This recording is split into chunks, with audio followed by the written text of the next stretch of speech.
And we are live and back and well. Welcome back, everybody. Welcome back. It's good to be back. It is, yeah. Yeah, and do we? I gotta ask. Do What? we have any new people listening?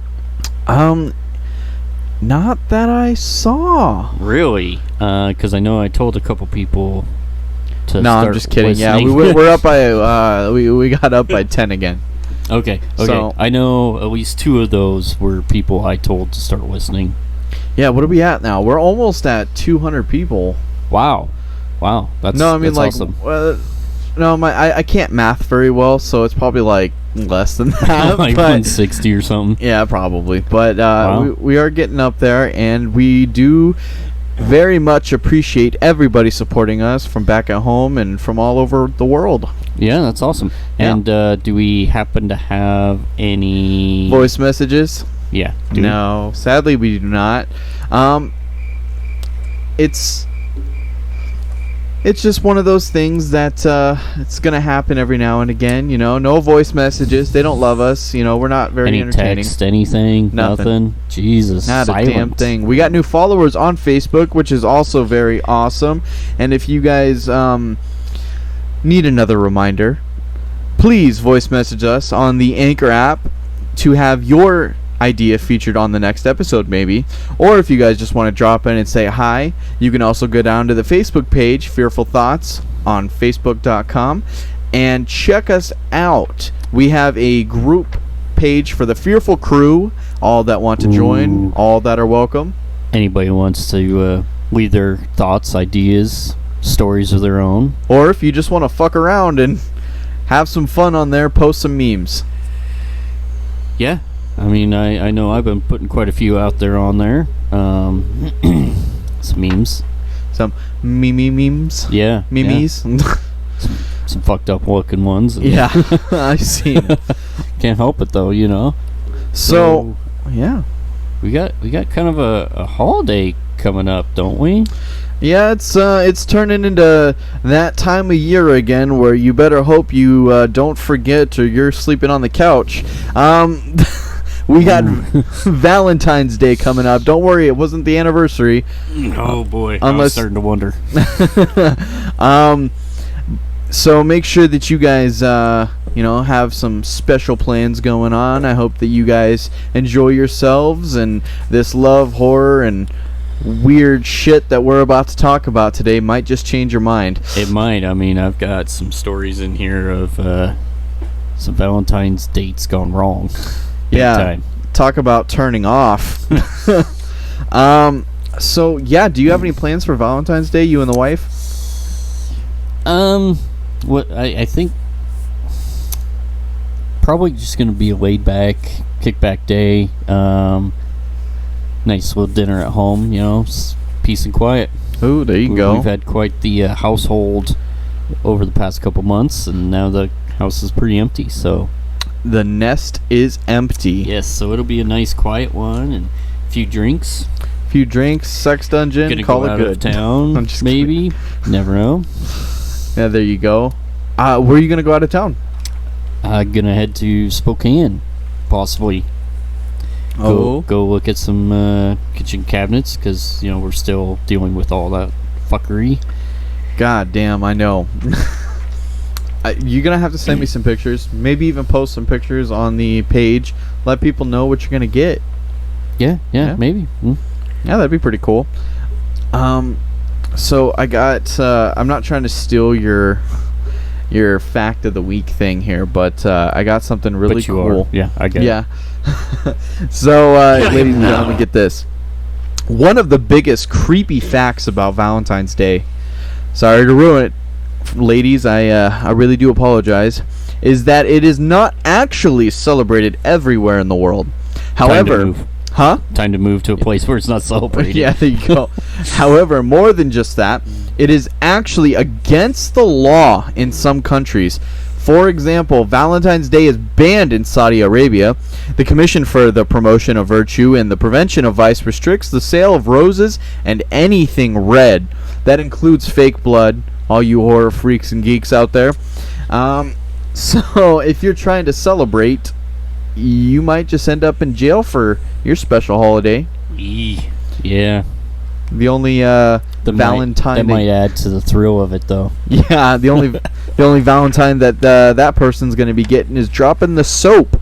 It's the closest thing.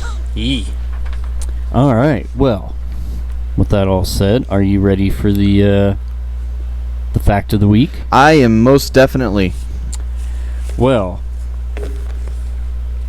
do you want to guess what kind of a fact we got here? Is it something to do with love and romance? Kind of, not really. Sex sells, damn it. Not really. No. No, we are talking about beheadings. Oh, that's so romantic. Yeah. Head over heels. Jesus Christ. Fucking puns. Anyway. I've been saving that one. All day, I bet. Yeah. Beheading. When Jean-Paul Marat's killer, Charlotte Corday, was executed by guillotine in 1970... Sorry, I got my numbers backwards. 1793. A man named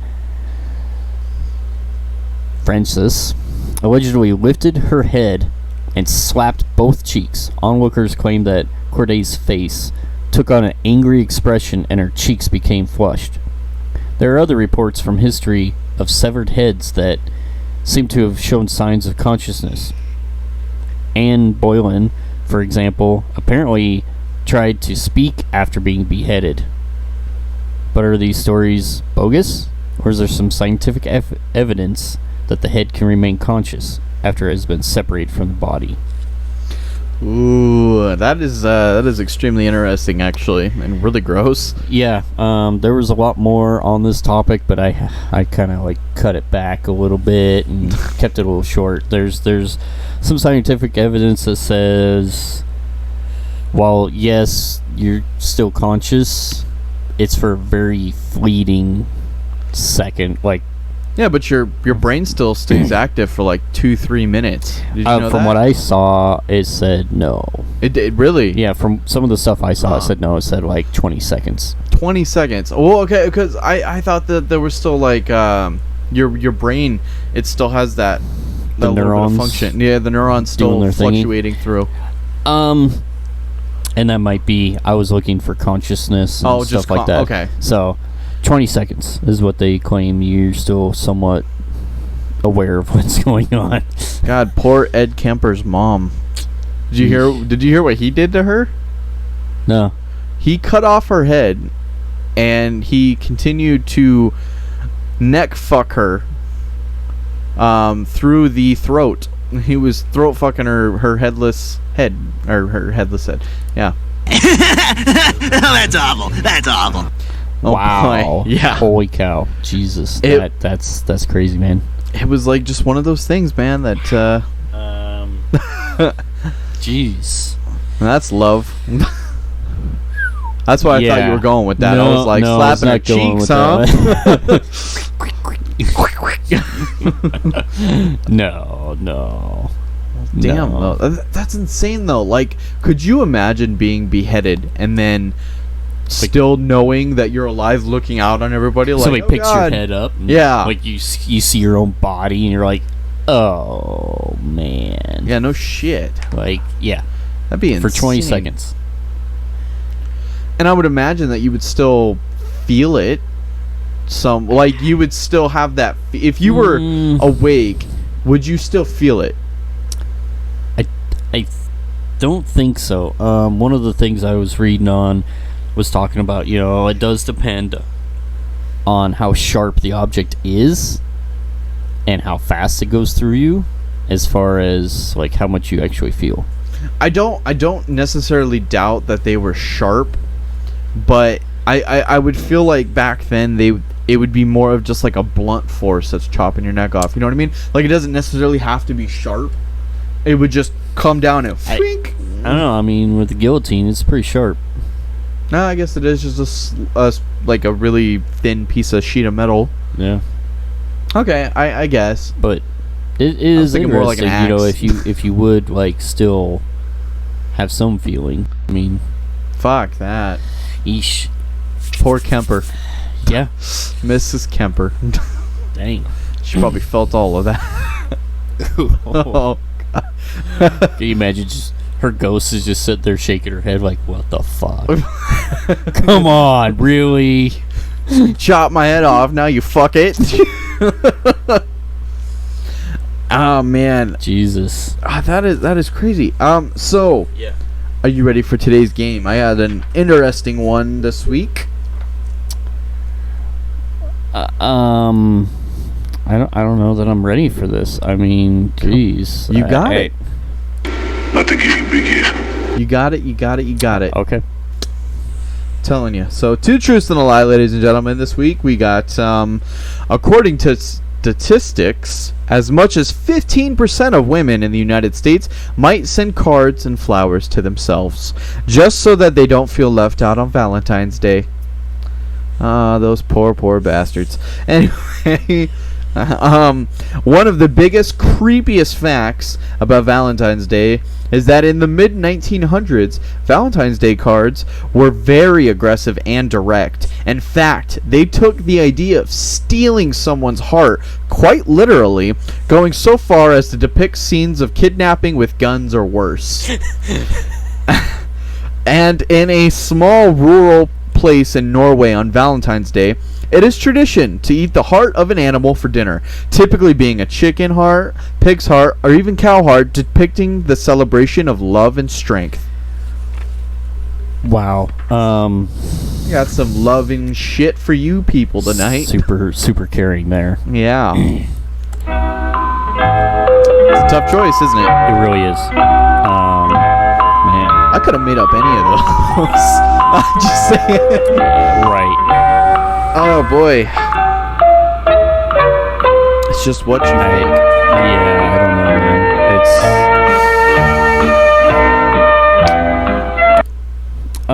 man. Oh man. So, I mean, I could honestly see any of those as being true, really. Be my Valentine. Here's a card of me kidnapping you. Depicting how I'm going to kidnap you if you say no. That's right, I'm coming for you.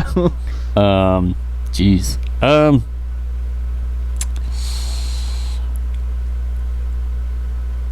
I'm gonna say A. According to statistics, as much as 15% of women in the United States might send cards and flowers to themselves just so they don't feel left out on Valentine's Day. I think that number might be a little bit higher. You think it's higher? Yeah. I mean, you got to imagine how many women are actually in America. Yeah. And so for 15%, that's amateur numbers. Yeah, no, But I could see it, you know. I just so that way they get home and there's a bouquet of flowers waiting for them. oh my god, I shouldn't have. Yeah, I can totally see it. Yeah, no. Unfortunately, you are wrong. I gotta say. So, the lie was in a small rural place in Norway on Valentine's Day. Yeah, they eat hearts and shit. No, I made that up. You know, So, but it's believable. another country. You know, I could believe it. I mean, there's some strange traditions out there. So I was trying not to knock it. It's not like I could have said India because they worship the cow. So, and Yeah. you know, the last time I made a joke about a country, then they started listening.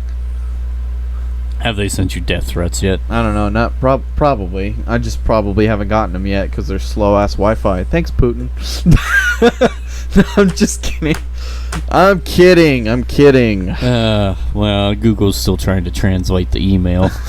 There you go. No, so I thought it was really interesting back in the 1900s. I'm gonna have to ask Great Grandpa about that. Yeah, he might know about that. Yeah, I mean, well,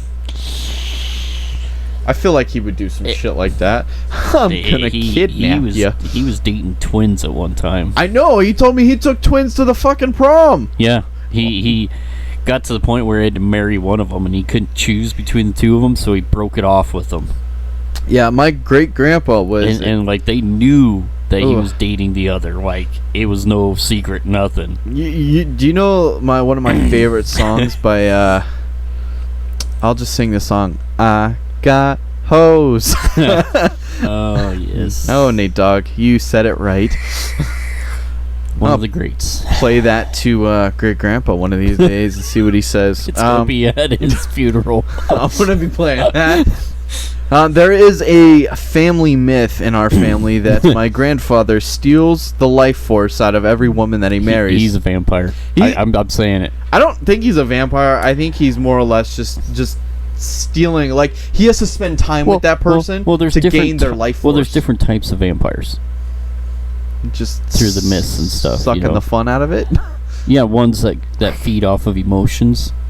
Oh, God. And ones that feed off your blood and stuff like that. Okay. So you think my great grandpa, your grandpa is a vampire. Okay, that is a running theory, but it's a good one though. I mean, you can't deny that, knowing the fact that several times he's been like going downhill. Like you're thinking in the next couple months might be it, and then he gets this new girlfriend, and then shortly after he marries her, she dies. Her health goes down, and his starts going up, and then she dies, and he's like, "Woo, yeah!" Yeah, and he's like good as new all over again. He's like the old man on the Six Flags commercials. Well, the funny, so a lot of people it's crazy, but a lot of people are probably going to listen and be like, "Oh, that can't be true." But no, seriously, how many times has he been married? Like, so there was regular great grandma, right? Yeah, my grandma, your grandma, and then there was Grandma Ann. Then there was Thelma, and now there's another one in the wind. He was trying to date. She was a millionaire here in Salt you're Lake. Talking about Bonnie Guitar. Bonnie Guitar. He was swooning her. He was. And shortly after, she passed away sadly. Yeah. But and then now he's got like a new girlfriend at the home he's living at, and several. Apparently, I was told by a friend of mine that works there, she's been going to the hospital a lot lately. I'm telling you. Has his health gone up, though? Yeah, he's doing good. Yeah, I'm telling you. Yeah. I mean, love him to death. Love him to death. Nicest man, would give you the shirt on his back. He just takes your soul. He just steals the fucking life force out of you. And it's not like, he just talks too much and that's the reason. But no, motherfucker's stealing souls. He's a soul sucker. There can only be one. He's the Highlander of grandparents. Jesus Christ. Well, yeah, he has the highlights of the deaths of his ex-wife or late wives. Sorry, late. Yeah. Oh man, there can be only one grandparent. Yeah, the funny. It's weird. It is very weird. I don't know. Maybe he's part of some cult. He says that the Illuminati at one point tried to invite him, tried to get him into their circle. Yeah, I don't know. I'm not saying he said no. I'm not saying he said yes. Yeah, but according to what he told me, he said no. But this is the same. It almost reminds me of the same thing. Like, he got a letter that he made me read, and I'm not getting political. I will not. I refuse to. From the former president. Yeah, from our former president, Donald Trump. Yep. I've seen it. Yep. The thing that got me was, I don't think, and I actually highly don't think it was Donald Trump himself. Because Donald Trump was like, I need you to send $50 every month to help me with my campaign. A fucking billionaire. And he was like, yeah, I'm going to do it. I was like, Grandma, don't do it. Yeah, no, that was definitely a scam. He was getting fucked out of money for that. I know. And it's sad, but... Well, he's got a big heart. No, I know.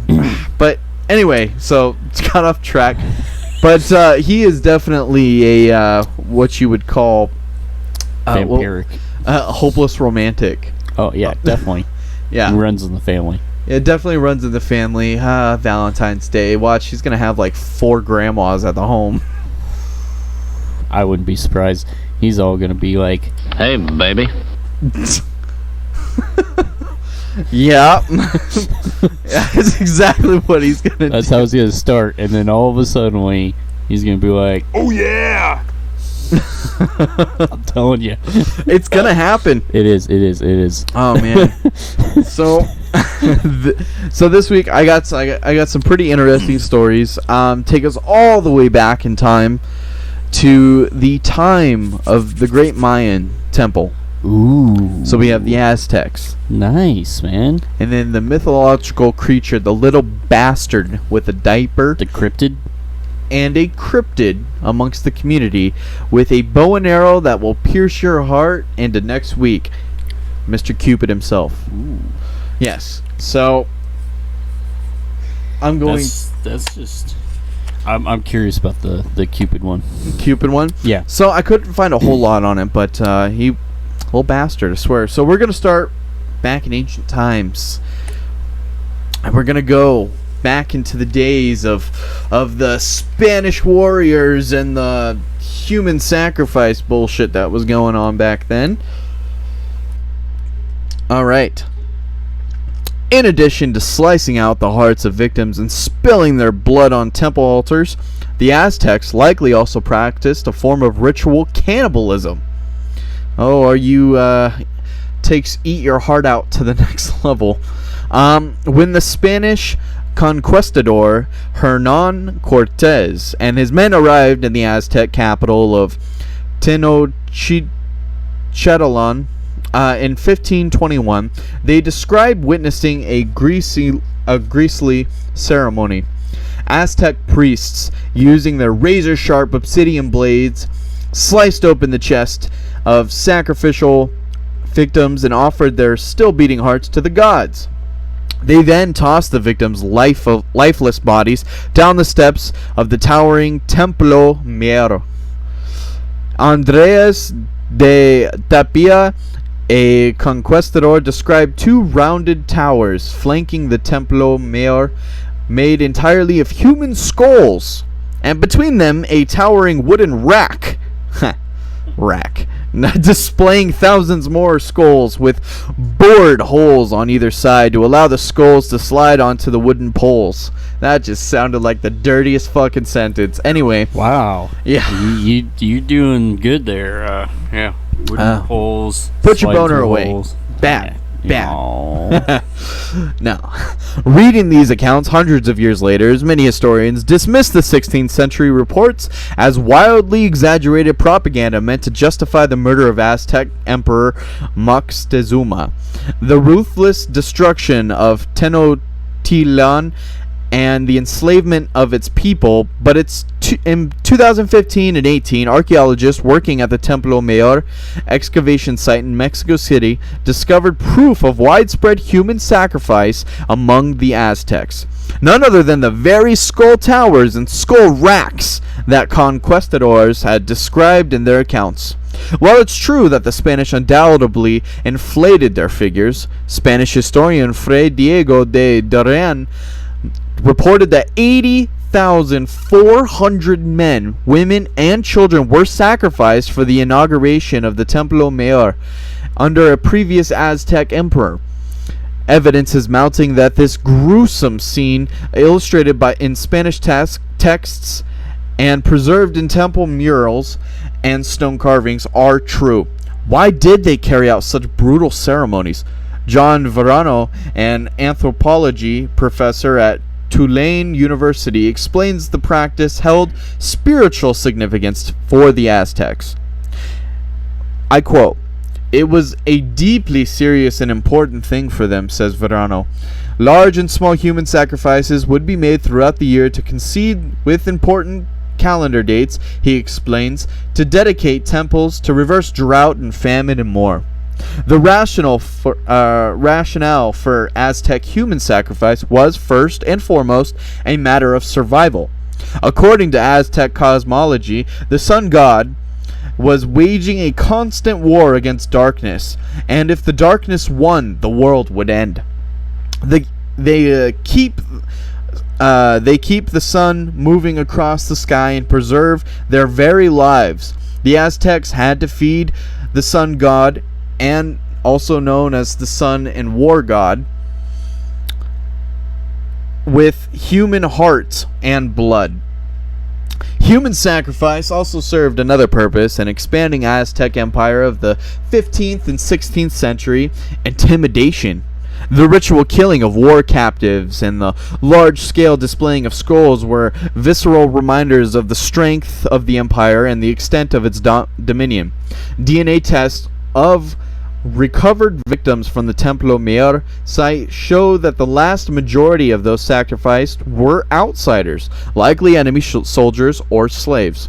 Verano says that across history and cultures, the rise of ritual human sacrifice often coincides with the emergence of complex societies and social stratification.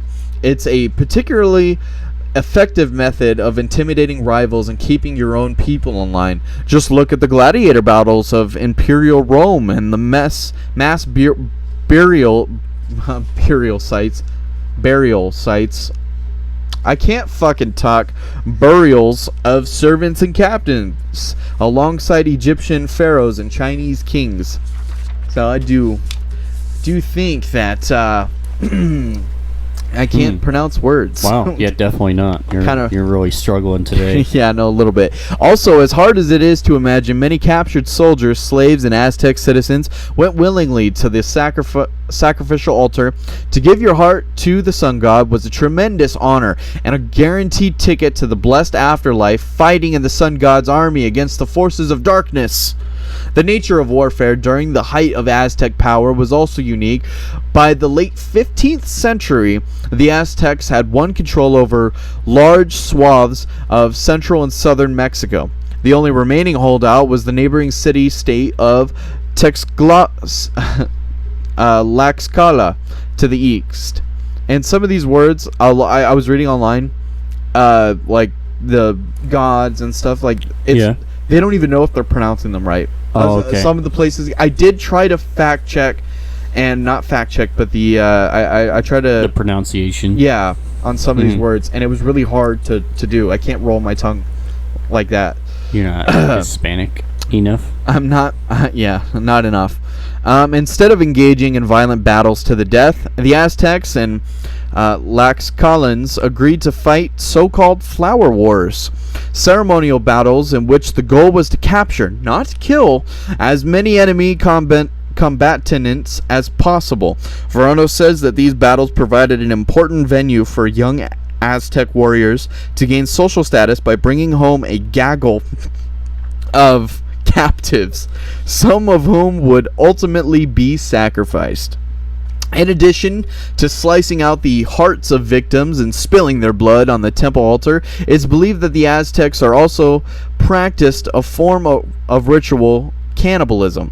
The victims' bodies, after being relieved of their heads, were likely gifted to noblemen and other distinguished community members. 16th century illustrations depict body parts being cooked in large pots, and archaeologists have identified telltale butcher marks on the bones of human remains in Aztec sites around Mexico City. While it was long theorized that Aztecs only engaged in ritual cannibalism during times of famine, another explanation is that consuming the flesh of a person offered to the gods was like communing with the gods themselves. As off-putting as it sounds, Verano says that the ritual cannibalism most likely existed among the Aztecs and would have been considered not only normal, but a great honor. So when you're eating your spouse... Wow. Just kidding, that was dirty. Cutting a slice off her arm, throwing it on the barbecue. Happy Valentine's Day! Well, barbecue sauce slathered on it. I was gonna make a really bad joke.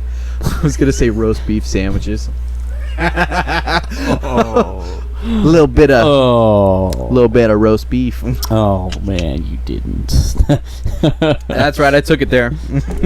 I can't take it back. That's awful. I mean, I could, but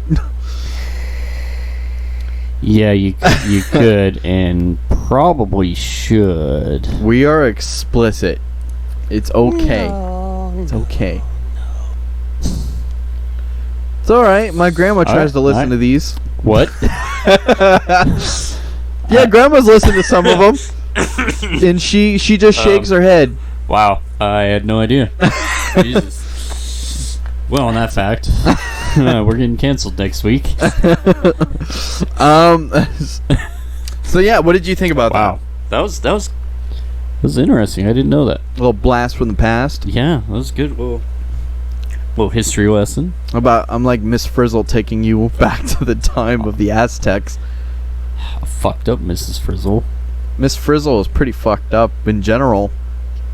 Right. I saw an episode not that long ago because we had little kids staying with us for a while, and then they went to a chicken farm, and they had to go see how chicken eggs got made. And they shrunk down and went inside of the chicken reproductive system, and one of the kids actually ended up in the egg. Ew. I don't know how he managed that one. I kind of like glossed over part of the episode, but I was just like, wow. Oh Jesus. Like, I know it's informative, but yeah. wow. Super. Like, somebody could totally take that and turn it into a really fucked up horror movie. Oh, Like, 100%. No, not a movie, a series, a horror TV series. What, Mrs. Frizzle? Yeah, The Magic School Bus? Oh the my Magic School God. Bus Killer. Jesus Christ.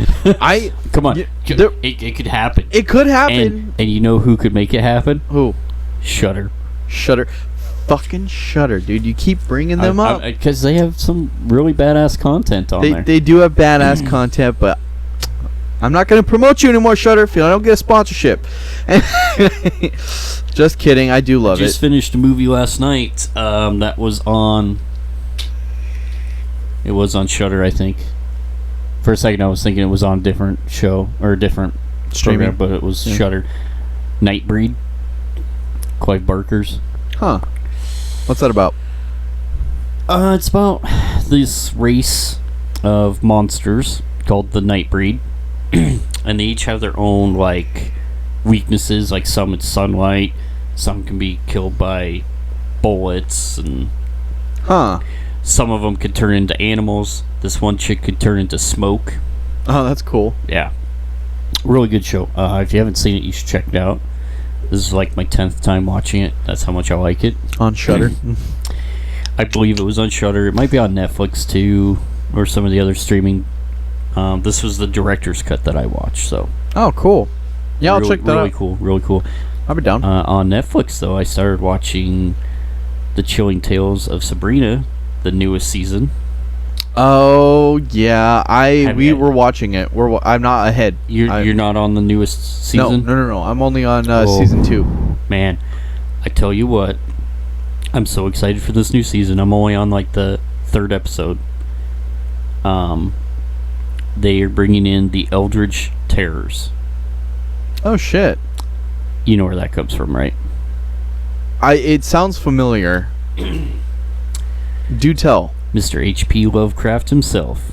Oh, shit. Okay. Yeah.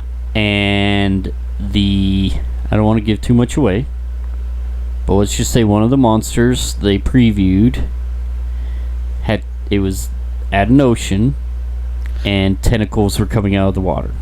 Cthulhu. That's where my mind went. Yeah. And that's Okay. where my wife's mind went too. We both kind of looked at each other at the same time. We're like, holy shit, Cthulhu. Nice. It's probably not him, but I mean, I feel like it could be. The show's really good. it is. Lovecraft had a lot of sea monsters, though, so I mean, it could be one of the others. It could be a variation of Cthulhu. Could be all of them put in one monster. I just love the fact that they're bringing in the Eldritch Terrors. Like, it's nice to see that H.P. Lovecraft's work is being brought to the forefront a little bit more. You know, Yeah. I feel like his stories and stuff, if done right, would make awesome movies. Oh, they would, for sure. Like The Color Out of Space. A trippy movie that everybody says if you did fucking acid on, it would be amazing. I would probably agree with that if I knew what that was like. But with Nicolas Cage, really good movie. Yeah. Oh, And then that's based off of an H.P. Lovecraft story. check that out. So's The Reanimator. Yeah. Okay, I've seen that. Have you? Yeah. Yeah. How about Castle Freak? Have not. Gotta check it out, man. It's See- good. It's also on Shudder. Fucking Shudder. All right. Well, we got off track a little bit. Sorry, couldn't help it. No. I think the viewers would definitely like to go on and to Shudder and go check that out. And a lot of good movies on there. And Tons of good movies and series and yeah. it's the same thing with Netflix has got They've gotten better. a decent amount, and they're getting better. Yeah, I think they're starting to realize the captive audience out there, that there's a niche for horror, and I think they're starting to do better with that. And hopefully they continue to do so for sure. Yeah. So, anywho, I'm excited to hear about this little cryptid you got. Little evil Cupid. It just depends on what side of the fence you sit on. I'm on a weird side of the fence. That's where we all sit. So, alright. Let's hear about this little guy. Winged Cupid, rash and hardy, who by his evil manners contemning all public justice and law, armed with fire and arrows, running up and down in the nights from house to house, and corrupting lawful marriages of every person, doth nothing but evil. Which is by Lucius Apelius, The Tale of Cupid the Psyche, late 2nd century AD. I didn't fear Cupid when I was a child, but little did I know he was a malevolent demon. By the time I first came to know him in the 1970s, Cupid's dark side was unrecognizable, having long since been painted over with baby fat and giggles by Hallmark and other great cultural bedazzlers. That's a weird word. This dramatic transformation of evil Cupid into a jambalaya cherub, pink as a piglet's bottom and sweet as a lamb, who spies you each approaching Valentine's Day with twinkling eyes from the greeting card display of your local pharmacy, who twirls with his arrow drawn ever so gently in the form of a paper mobile pinned to the ceilings of third-grade classrooms, bears faint resemblance to his original manifestation. He still strikes me as a bit cheeky, but the real Cupid was a genuine sociopath. It was the Roman writer Lucius Apelius who brought Cupid to life in his ancient book of fables, The Golden Ass. Apelius's Cupid was no mischievous toddler with hummingbird wings, but an impulsive god who rejoiced in causing sexual havoc for all earthly creatures. Even the fearless Apollo refers to Cupid as serpent dire and fierce, who flies with wings above in starry skies, and doth subdue each thing with fiery fight. The gods themselves and powers that seem so wise with mighty love to be subject to his might. The rivers black in deadly floods of pain, the darkness eke as thrall to him remain.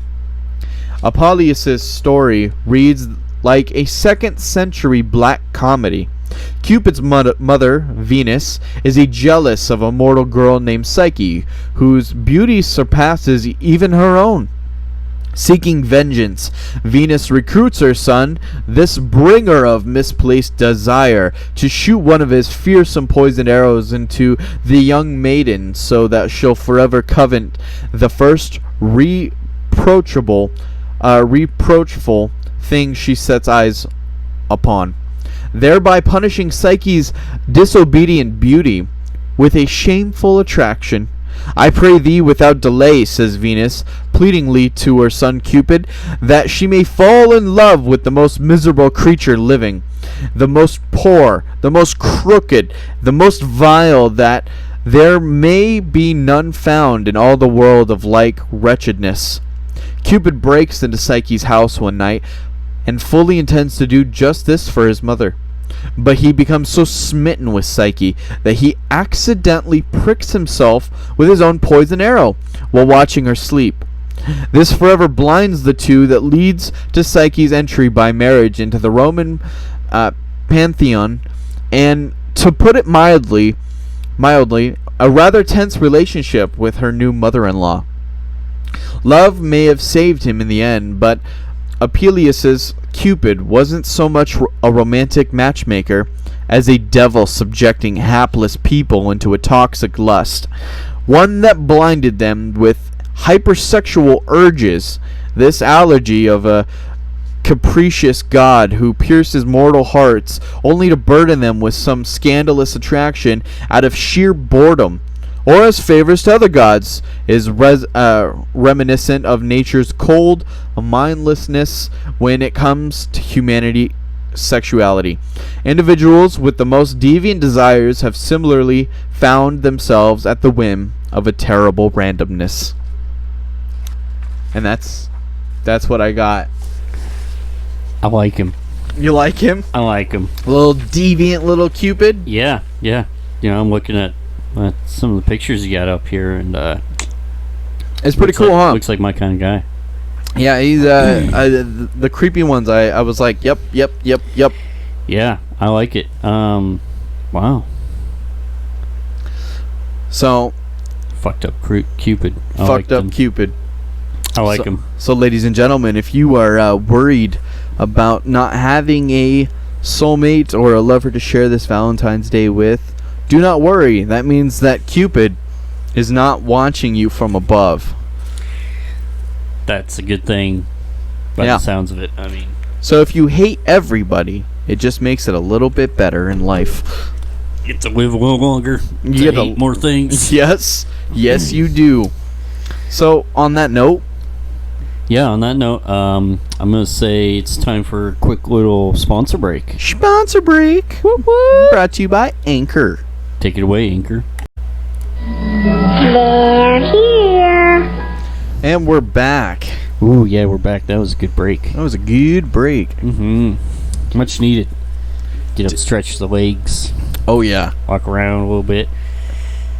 So, I got kind of different take on things from you. I got some real-life Valentine's horror.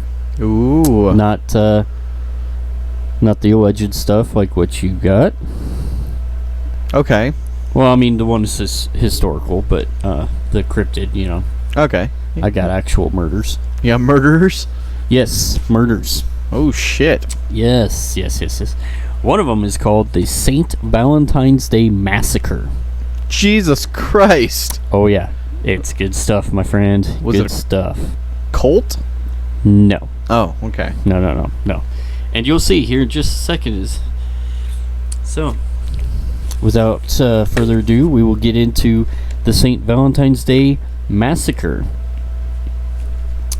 4 men dressed as police officers entered gangster Bugs Moran's headquarters on North Clark Street in Chicago, lined 7 of Moran's henchmen against a wall, and shot them to death. The St. Valentine's Day Massacre, as it is now called, was the culmination of a gang war between arch rivals Al Capone and Bugs Moran. George Bugs Moran was a career criminal who ran the North Side Gang in Chicago during the bootlegging era of 1920s. He fought bitterly with Scarface Al Capone for control of smuggling and trafficking operations in the Windy City throughout the 1920s. Both survived several attempted murders on notorious occasion. Moran and his associates drove 6 cars past a hotel in Cicero, Illinois, where Capone and his associates were having lunch, and showered the building with more than 1,000 bullets. Jesus Christ. A $50,000 bounty on Capone's head was the final straw for the gangster. He ordered that Moran's gang be destroyed, and on February 14th, a delivery of bootleg whiskey was expected at Moran's headquarters, but Moran was late and happened to see police officers entering his establishment. Moran waited outside, thinking that his gunmen inside were being arrested in a raid. However, the disguised assassins were actually killing the 7 men inside. The murdered men included Moran's best killers, Frank and Pete Gussenberg. Reportedly, Frank was still alive when the real officers appeared on the scene. When asked who had shot him, the mortally wounded Gussenberg kept his code of silence, responding, "No one. Nobody shot me." The St. Valentine's Day Massacre actually proved to be the last confrontation for both Capone and Moran. Capone was jailed in 1931, and Moran lost so many important men that he could no longer control his territory. On the 7th anniversary of the massacre, Jack McGurn, one of the Valentine's Day hitmen, was killed. Him in a crowded bowling alley with a burst of machine gun fire. McGurn's killer remains unidentified, but was likely Moran though he was never charged with the murder. Moran was regulated to small-time robberies until he was sent to jail in 1946. He died in Leavenworth Federal Prison in 1957 of lung cancer. Ouch. Yeah. That's fucking not crazy. What you expected. No, not at all. When I was looking at Valentine's Day murders, that's like the first one that popped up. Oh, fucking Capone. I actually visited his gravesite while I was in Chicago last year. Oh, wow. Yeah, Al Capone's gravesite. That's pretty badass. Yeah. So now I got some like other, a little more loving stories for you. Quote unquote loving. This one is called "Young Couple in Love Tied to a Tree, Tortured and Killed." Jesus Christ. Students Jesse McMain, 19, and Patricia Mann, 20, were a young couple out for a walk on Valentine's Day back in 1971. It was to be the final walk either of them would ever take. 13 days after they entered the wooded area in Durham, Orange County, North Carolina, their lifeless bodies were found. Fully clothed, but covered crudely by leaves, the couple were tied up and had both been strangled to death. Evidence pointed to their killer or killers repeatedly tightening and loosening the ropes around their necks as a form of torture and a way of prolonging the killings. No one was ever caught for the heinous crimes. Oh, shit. That's sad. Yeah. Going out for a walk to enjoy Valentine's Day together, not knowing that it was going to be their last Valentine's ever. Stranger danger, motherfuckers. Right? Or how about this one? A surgeon bought orchids for his wife, but crushes her head instead. On Valentine's Day 2001, Dr. John Hamilton ordered an expensive bouquet of flowers for his wife, Susan, but she would never live to see them. Coming home between surgeries, he allegedly found his wife dead in a pool of her own blood. She had been strangled with 2 of his own neckties and had her skull beaten so badly that pieces of her brain were exposed. By their friends' accounts, Susan and John Hamilton had happy marriage, but as investigators dug deeper, they found some suspicious clues that made Dr. Hamilton their prime suspect. Firstly, there was a note that his wife wrote him on Valentine's Day card. "I bought my cards 2 weeks ago, so I guess maybe they don't seem as appropriate now. But I do love you. Have a good day, Susan." Some of Susan's family confirmed that she was considering divorce after discovering him making sordid phone calls with a stripper. Then, to complicate the matter further, the police found traces of blood and flesh in Dr. Hamilton's car. They also found Susan's jewelry hidden in an underwear drawer, almost as if someone had wanted the police to think a robbery had taken place. After an expert witness testified that the blood splatters on Dr. Hamilton's sleeve were consistent with someone beating his wife, the jury convicted him of murder in less than 2 hours. Jesus. His poor wife. Yeah. That's fucked up. Right? I mean, I told you, I got some brutally good ones here. Lovey-dovey my ass. Baptist missionary sends wife to God. Is it the next one?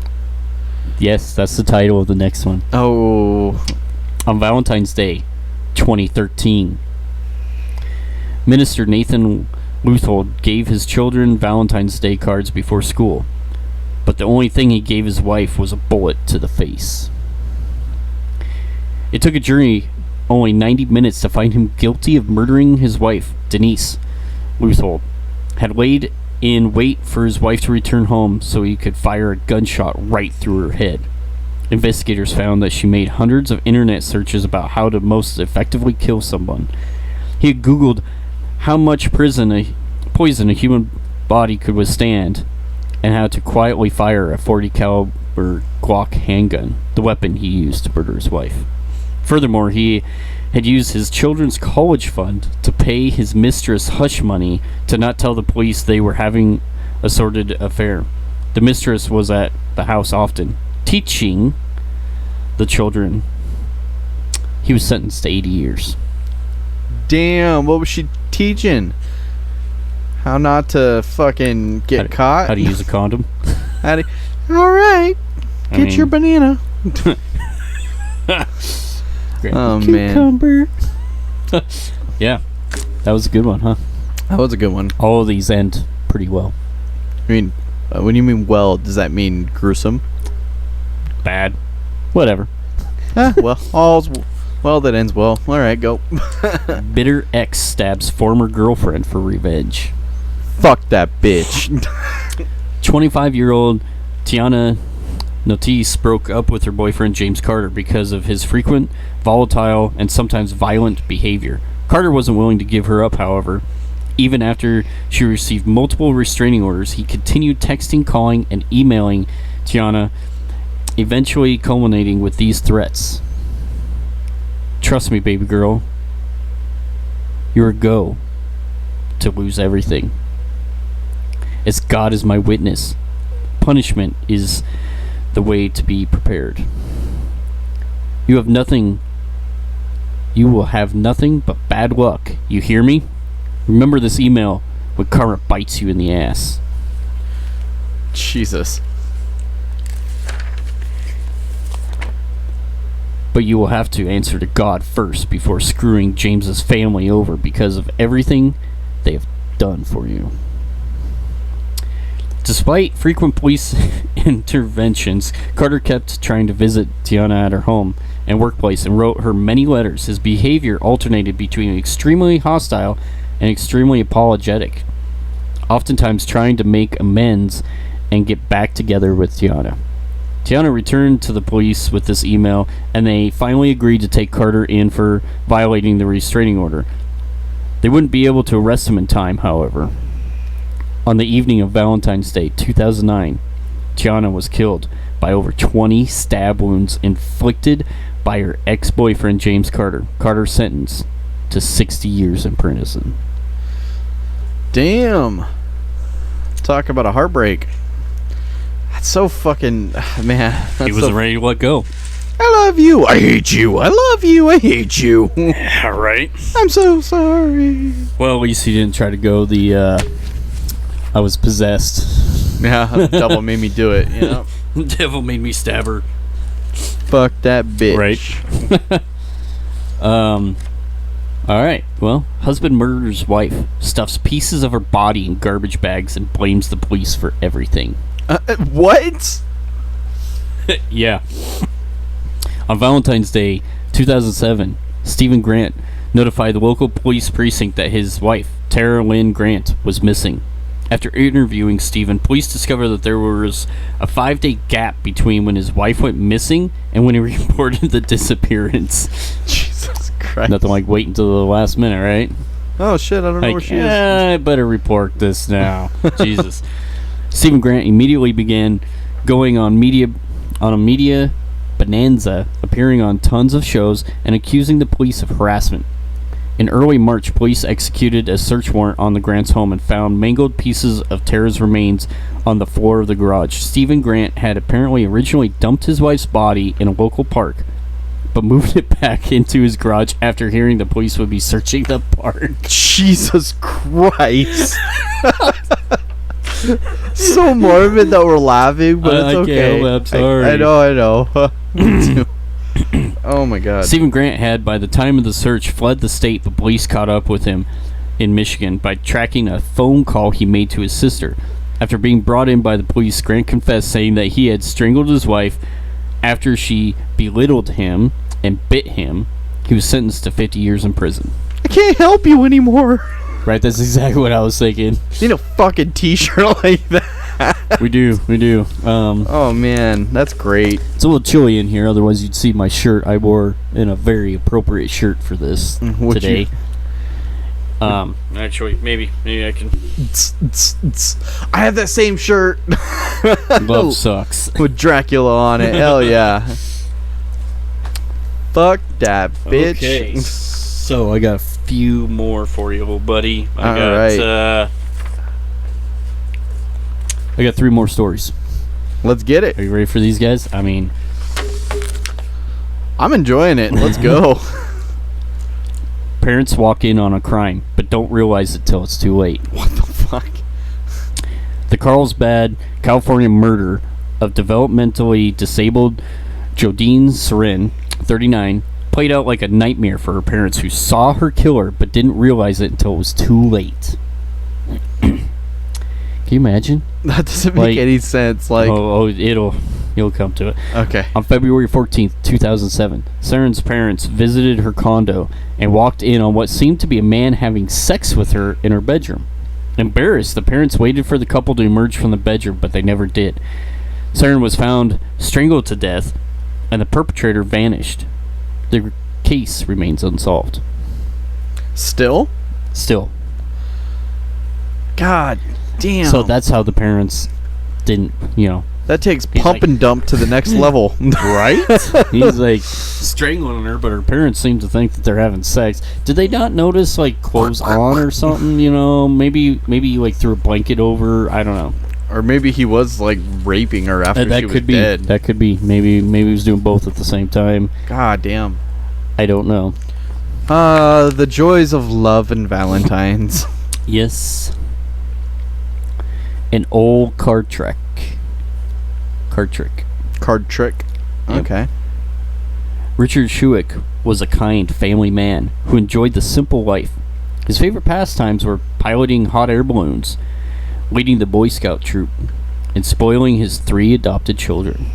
The children came from his wife, Stacy, and he had been husband number 5. That should have been his first warning, right? The evening of Valentine's Day, Stacy asked Richard to meet her in the local park so they could romantically exchange cards as the sun was setting. Very romantic. I can't. Yeah. I mean, Yeah, I as can the sun's see it. going down, exchanging cards. It'd be pretty romantic. Or cold, depending on where you live. Yeah. Like here, there's no way in hell I would do that shit. Fuck it's too yeah, fucking cold dude. for that. My nipples can cut glass right now. Right? Jesus. Eagerly, Richard set out, but when he arrived, not all was what it seemed. Lurking in the dark shadows was someone else. And the tender-hearted man was swiftly filled with 5 bullets. Stacy arrived at the park 30 minutes later, and she immediately called police, which ruled her out as a suspect. For some unknown reason, with her husband's rapidly stiffening body lying in front of her, she began to talk. Stacy mentioned how she'd been having an affair for years, and the police immediately thought that her paramour was the culprit. An intensive line of questioning soon found him to be innocent. On a hunch, the police took a look at Stacy. After searching her emails and her phone, they found multiple pieces of a puzzle clicking together. In her phone, they found a contact named Mr. Results, who ended up being a hitman that had been found through a mutual friend. The 3 had cooked up the murder, and the trio will now spend the rest of their Valentine's days behind bars. Hell yeah, there's a happy ending. Yeah, that's a good one. I mean, she got what she deserved. Yeah, fucking chicks, man. Like, seriously. And there's more to that story. I shortened it up a little bit. I probably should have left it in there. The fact that she was getting his life insurance. Oh shit! How much was he worth? Like $500,000, and Damn. she paid the hitman like $10,000 or $50,000, something like that. Yeah. Oh, she paid him in advance, So she paid the hitman in advance. and then was hoping to cash out. To cash out on the Okay. $500,000. Yep. God, So, damn. cha-ching, she got caught. No life insurance policy money for her. Yeah, no shit. Hopefully it goes to. I'm guessing they had kids. She had kids, 3. Yeah. Yeah, fuck those. So it should have went to the kids. Yeah, but It said that he was a loving Father? step parent to them. So oh, okay. Well, I guess I could see it going to them, unless his God damn. family came forward and objected. Which I could also could see see that. that. I can see that too, but it's not the kids' fault that she's all fucked up in the head. Like, seriously. Fucking I got one more for you. get it. Don't forget to wipe your search history. That's the title. Every day. After each use. Yup. One Valentine's Day, the police of Peoria received a distress call from Nathan Luthold, claiming that someone had broken into... Oh, this is the same... I think I have a Duplicate? duplicate story. Holy cow. You lied to me. I thought for sure that I did not do that. Well, I went through a couple different sites and was getting stories from different sites. So this one's got a little bit more meat to it, though. Okay. I can read it even though it's a duplicate. Sorry, folks, for the duplicated story. He claimed that someone broke into his house and killed his wife in a robbery. Upon inspection of the home, they found that a gunshot had indeed killed his wife to the head, but the house was far from burglarized. The kitchen drawers had been carefully placed on the ground. A fair amount of cash was still lying around the house. The electronics are belonging to Nathan's children were still sitting in open view. The only thing missing was a Glock 40, which incidentally matched the bullet that was in the dearly departed wife. A quick search through Nathan's browser history showed that he Googled numerous methods of killing someone, including how to silence a Glock 40, and the police also found a note from Denise, the wife, accusing Nathan of an affair and of wanting her dead. This would perhaps seem dramatic, but Denise might have also browsed through Nathan's search history herself shortly before the murder, when the affair was uncovered as true, and Nathan's history with a 20-year-old Lithuanian woman came to light. Police wondered if the murder accusation in the note was accurate as well.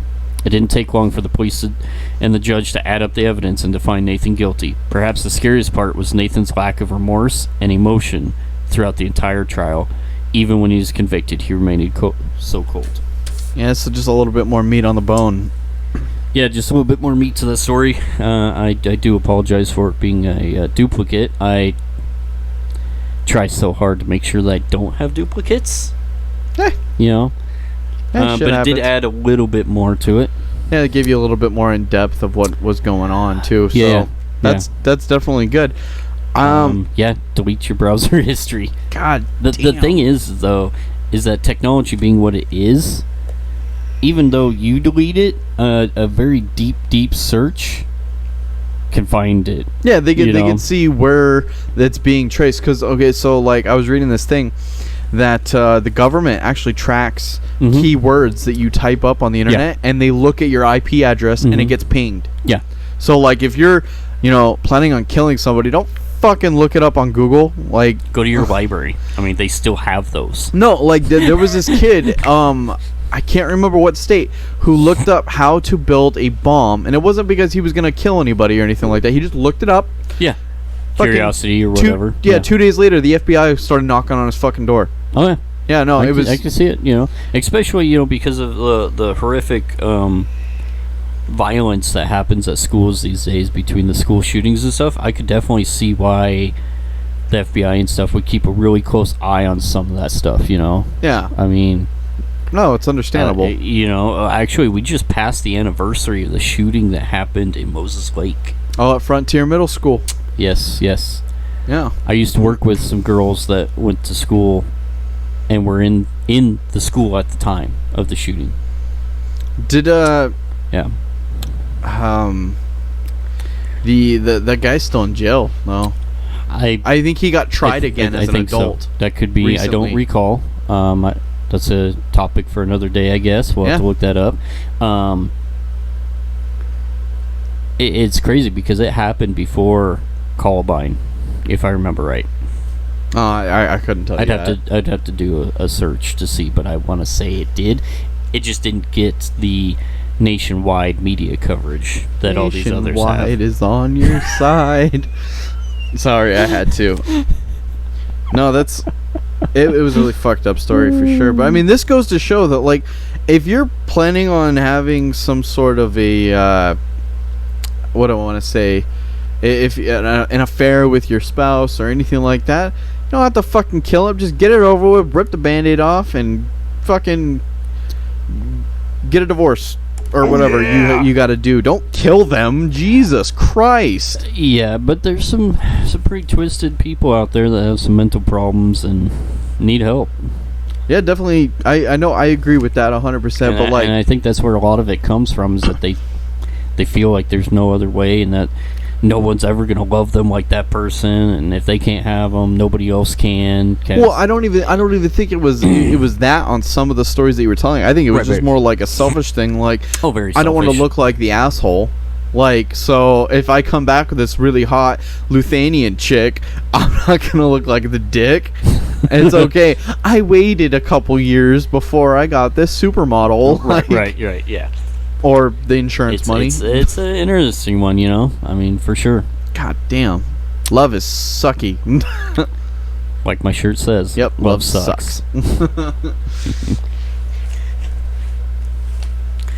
So remember, keep a close eye on the supposed loved one on this special day, because you never know if they're trying to make it an extra special romantic day for two, or they might be plotting your murder. So sleep tight. Don't let Valentine's Day get you down. And always be mindful of your fearful thoughts. Thank you, everybody. Good night.